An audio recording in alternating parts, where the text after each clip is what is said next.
गटाचे कार्यकर्ते आक्रमक झाल्याचं पाहायला मिळालं। कर्नाटकची बस कार्यकर्त्यांनी अडवली आणि कर्नाटकच्या बसला काळं देखील फासलं। यावेळी कर्नाटक प्रशासनाविरोधात जोरदार घोषणाबाजी देण्यात आली।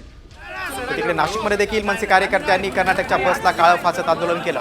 कर्नाटकच्या बसवर जय महाराष्ट्र मनसे नाशिक लिहित कार्यकर्त्यांनी संताप व्यक्त केला।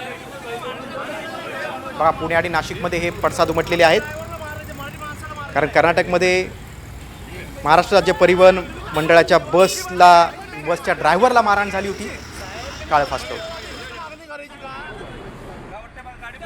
हे आता तात्पुरत्या स्वरूपात आणलं, एक सुद्धा गाडी पुण्यात नाही जाऊन देणार नाही, गाड्या फोडून टाकू।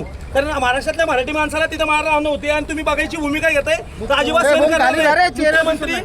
गृहमंत्री का शांत बसलेले आहेत? कारण महाराष्ट्र काय पेटून द्यायचंय का आपल्याला? महाराष्ट्रीय माणसाला अजिबात सहन होणार नाही। शेजारची राज्य आहेत, तर ते तुम्ही तुमच्या गळचिपी जर तिथं चालत असेल तिथं आम्ही आमच्या मराठी माणसासाठी रस्त्यावरती 100% उतरतो आणि कायम उतरू। आम्हाला चांगलं मारता येतं, आम्ही तर मारायचं म्हणलं तर आम्ही इथं एक पण गाडी येऊन देणार। आणि महाराष्ट्राला छत्रपती शिवाजी महाराजांचा इतिहास आहे आणि इतिहास हा कायम लक्षात ठेवा। कर्नाटकांनी त्या पद्धतीत राहावं, आता सहन होणार नाही।